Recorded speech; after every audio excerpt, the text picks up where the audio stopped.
आज है 22 जनवरी 2025 दिन बुधवार। Welcome back to clean news UP. चलिए देखते हैं उत्तर प्रदेश की 25 फटाफट बड़ी खबरों को। प्रधानमंत्री आवास योजना 2 योजना में मध्य आय वर्ग वाले भी पात्र मिलेंगे मकान।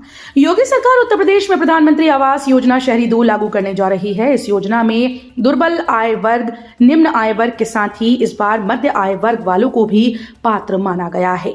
अपनी जमीन पर मकान बनाने वालों को इस योजना में 2.5 लाख रुपए बतौर अनुदान दिया जाएगा। बुजुर्गों को 30,000 और विधवा व परित्यक्ता को 20,000 रुपए की अतिरिक्त सहायता दी जाएगी।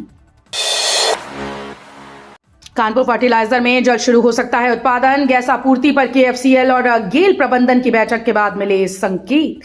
10 साल पुरानी कानपुर फर्टिलाइजर केमिकल्स लिमिटेड में जल्द उत्पादन शुरू होने की उम्मीद जग गई है। पिछले माह 18 दिसंबर को gas authority of India limited ने गैस की सप्लाई बंद कर दी थी। इसके पीछे 305 करोड़ रुपए का बकाया है। इसके बाद से यहां यूरिया का उत्पादन पूरी तरह से ठप्प है। अब मंगलवार को केएफसीएल और गेल के प्रबंधन ने इस मुद्दे पर बात की। यूपी में इन भवनों के निर्माण पर अब देना होगा प्रभाव और परमिट शुल्क। यूपी की योगी सरकार शहरों में बड़े आवासीय व व्यावसायिक भवन के निर्माण से पड़ने वाले असर को देखते हुए प्रभाव शुल्क की वसूली करेगी। इस शुल्क को एसटीपी व अन्य जन सुविधाओं के विकास पर खर्च किया जाएगा।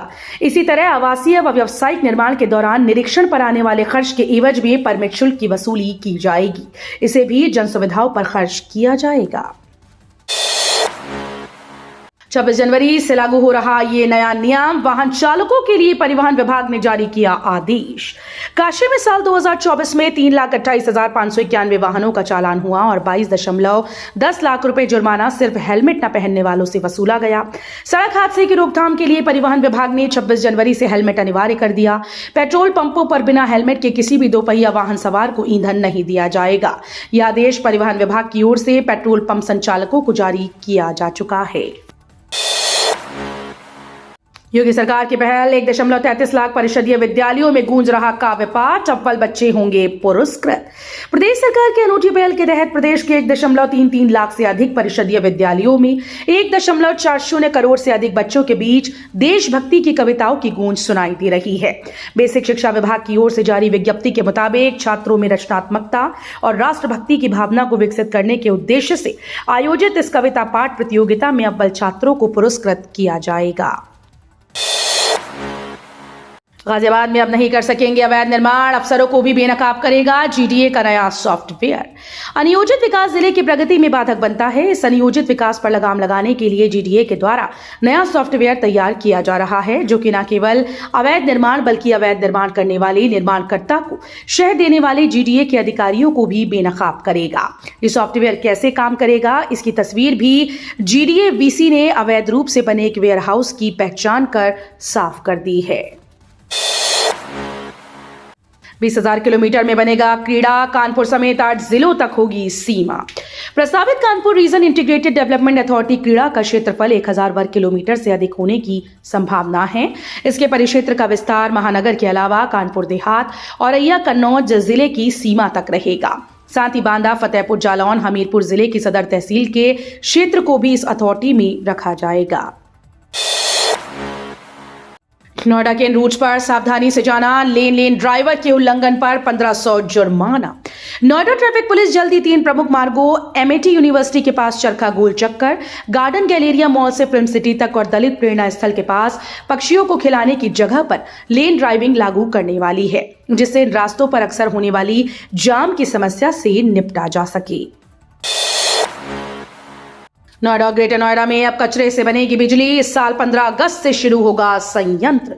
ग्रेटर नोएडा और नोएडा के घरों से निकलने वाले मिश्रित कचरे से अब बिजली पैदा की जाएगी। इसके लिए अस्तौली में हरा कोयला संयंत्र स्थापित किया जा रहा है। संयंत्र में कचरे से हरा कोयला बनाया जाएगा, फिर उससे बिजली पैदा की जाएगी। संयंत्र का काम तेजी से चल रहा है। 15 अगस्त यानी स्वतंत्रता दिवस पर संयंत्र चालू हो जाएगा। ट्रेन की तरह मोबाइल पर मिलेगी बसेस की लोकेशन। डाउनलोड कर लें मार्गदर्शी ऐप। ट्रेन की तरह बसेस में भी यात्रियों को लोकेशन देने के लिए मथुरा डिपो ने एक कदम आगे बढ़ाया। डिपो की 164 बसेस में से 130 बसेस की अब घर बैठे मोबाइल पर यात्री लाइव लोकेशन देख पाएंगे। ऐसे में अब यात्रियों को रोडवेज बस कहां और कब पहुंचेगी, इसकी सटीक जानकारी मार्गदर्शी ऐप पर मिलेगी।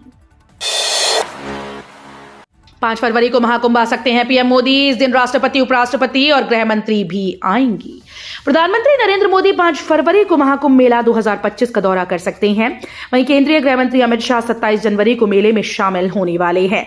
उम्मीद है कि 1 फरवरी को उपराष्ट्रपति जगदीप धनखड़ भी समारोह का हिस्सा बनेंगे। 27 जनवरी को गृह मंत्री अमित शाह अपने तय कार्यक्रम के मुताबिक महाकुंभ में हिस्सा लेंगे।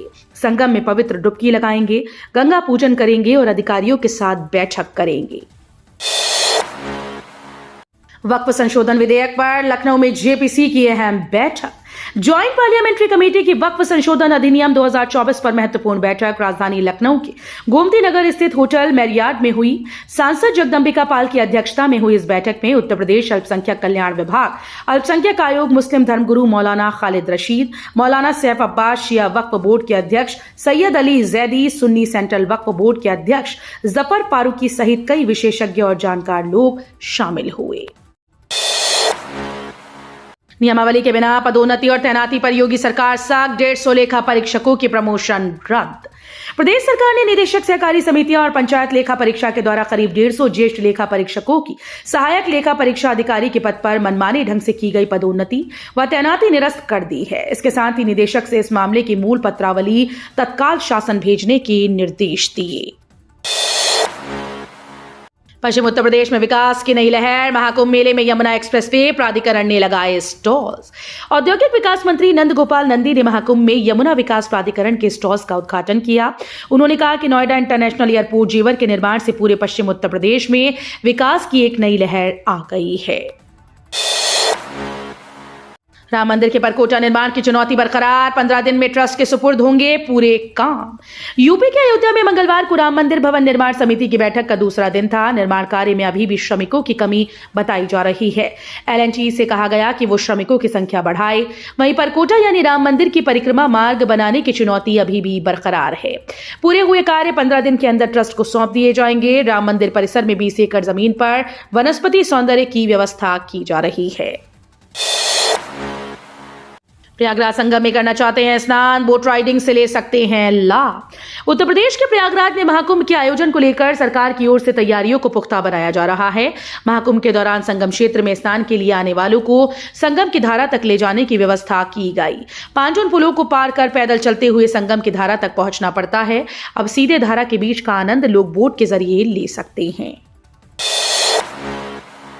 यूपी के इस इलाके में आज से बदलेगा मौसम। गरज चमक के साथ बूंदाबांदी के आसार। पश्चिमी उत्तर प्रदेश के कुछ जिलों में आज मौसम में बदलाव की आहट है। नए पश्चिमी विक्षोभ के सक्रिय होने से हवा का रुख बदलकर फौरी तौर पर पछुआ से पूर्वा देखने को मिलेगा। इसके असर से यूपी के सहारनपुर, शामली, गाजियाबाद, नोएडा आदि में गरज चमक के साथ बूंदाबांदी के आसार है। इन इलाकों में हवा का रुख बदलने और पुरवाई के असर से पश्चिमी उत्तर प्रदेश के 20 जिलों में गरज चमक के साथ बूंदाबांदी और वज्रपात की चेतावनी जारी की गई। बांके बिहारी मंदिर में लगातार बढ़ रही श्रद्धालुओं की भीड़। नियंत्रण के लिए पुलिस ने बनाए होल्डिंग एरिया। वृंदावन के बांके बिहारी मंदिर में लगातार बढ़ती श्रद्धालुओं की भीड़ को नियंत्रित करने के लिए पुलिस प्रशासन द्वारा कई उपाय किए जाने की योजना है। इसमें सामान्य दिनों में मंदिर के प्रवेश मार्गों पर श्रद्धालुओं को रोक कर मंदिर की ओर भेजने की योजना पर कार्य किया जा रहा है। वहीं जगह जगह होल्डिंग एरिया और मंदिर प्रबंधन एवं सेवायत गोस्वामियों की सहमति पर मंदिर के दर्शनों का समय बढ़ाने पर कार्य किया जा रहा है।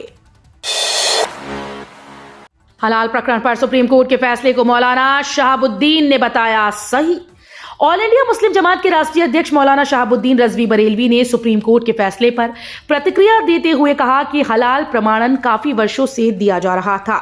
मौलाना ने कहा कि अगर कोई व्यक्ति या कोई संस्था कागज का प्रमाण पत्र देती है तो उससे नाजायज चीज जायज और हराम चीज हलाल नहीं हो सकती। जो लोग भी इस तरह का खेल खेल रहे हैं वो एक तरीके से कौम के साथ खिलवाड़ कर रहे हैं।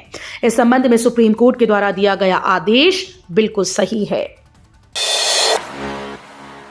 नेशनल गेम्स में 31 खेलों में भाग लेंगे यूपी के एथलीट। स्वर्ण पदक जीतने पर मिलेंगे 6 लाख। उत्तराखंड में आयोजित होने जा रहे 38वें राष्ट्रीय खेलों के लिए उत्तर प्रदेश की टीम पूरी तरह से तैयार है।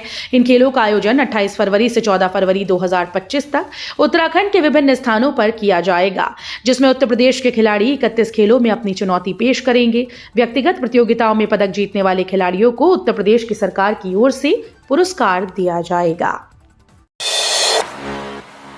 यूपी और बिहार की जमीन के नीचे होगी इस खजाने की खोज, ओएनजीसी ने शुरू किया सर्वे। यूपी बिहार राज्य की जमीन के नीचे क्या तेल और गैस के प्राकृतिक स्रोत मौजूद हैं? अगर ये बात सच है तो फिर ये किसी खजाने से कम नहीं। बेशक अभी ये सब सुनने में आपको अटपटा जरूर लगे, लेकिन पेट्रोलियम व प्राकृतिक गैस मंत्रालय की मिशन अन्वेषण के तहत इसका सर्वे ओएनजीसी ने शुरू कर दिया है। इन राज्यों में कंपनी टूरी भूकंपीय डेटा अधिग्रहण का कार्य अल्फा जियो इंडिया लिमिटेड के द्वारा किया जाएगा। अवैध कब्जा करने वाले कर रहे वक्फ बिल का विरोध, जेपीसी की बैठक के बाद बोले ओपी राजभर। वक्फ संशोधन विधेयक के सिलसिले में गठित संयुक्त संसदीय समिति की मंगलवार को लखनऊ में बैठक हुई। बैठक के बाद उत्तर प्रदेश के अल्पसंख्यक कल्याण मंत्री ओम प्रकाश राजभर ने सरकार की मंशा बिल्कुल साफ है, वो वक्फ संपत्तियों का लाभ गरीब मुसलमानों को भी देना चाहती है। उन्होंने किसी का नाम लिए बगैर कहा कि जिन लोगों ने वक्फ की जमीनों पर अवैध कब्जा कर लिया है वे ही वक्फ संशोधन विधेयक का विरोध कर रहे हैं। जीएसटी और इनकम टैक्स ने जीना हराम कर रखा है, यही है विकसित भारत, राहुल गांधी बोली। लोकसभा में नेता प्रतिपक्ष राहुल गांधी ने अर्थव्यवस्था के विभिन्न सूचकांकों का हवाला देते हुए मंगलवार को केंद्र सरकार पर निशाना साधा। उन्होंने सवाल किया कि जब सबकी मेहनत से अर्थव्यवस्था का पहिया घूम रहा है तो क्या उसमें आम लोगों को उनकी उचित हिस्सेदारी मिल पा रही है। उन्होंने दावा किया कि हानिकारक जीएसटी और आयकर की मार ने गरीब और मध्यम वर्ग का जीना हराम कर रखा है। यूपी में 23 को बिजली निजीकरण के खिलाफ बड़े विरोध प्रदर्शन की तैयारी। बिजली के निजीकरण के विरोध में उत्तर प्रदेश के बिजली कर्मी काली पट्टी बांधकर काम कर रहे हैं। अब 23 जनवरी को होने वाली प्री बिडिंग कॉन्फ्रेंस का विरोध करने के लिए व्यापक विरोध प्रदर्शन की तैयारी की गई है। संघर्ष समिति के पदाधिकारियों राजीव सिंह, जितेंद्र सिंह गुर्जर, गिरीश पांडे, महेंद्र राय, सुहेल आबिद, पीके दीक्षित, राजेंद्र घलडियाल, चंद्रभूषण उपाध्याय, आरवाई शुक्ला आदि ने कहा कि बिजली के निजीकरण की कार्यवाही 5 अप्रैल 2018 और 6 अक्टूबर 2020 को प्रदेश सरकार के मंत्रियों के साथ हुए लिखित समझौते का घोर उल्लंघन है। 6000 एकड़ में बसेगा नया गोरखपुर, 400 करोड़ बजट जारी। नया गोरखपुर बसाने के लिए करीब 25 गांव की 6000 एकड़ भूमि गोरखपुर विकास प्राधिकरण को अधिग्रहित करना है। इस पर 3000 करोड़ रुपए खर्च होगा, जिसके लिए 400 करोड़ रुपए शासन ने जारी किया है। लेकिन जिन किसानों की जमीन इनमें जा रही है वो विरोध कर रहे हैं। किसान अपनी जमीन आसानी से जीडीए को देना नहीं चाह रहे। तो ये थी आज की 25 फटाफट बड़ी खबरें। अगर आपको न्यूज पसंद आई हो तो वीडियो को लाइक और शेयर जरूर करें। धन्यवाद।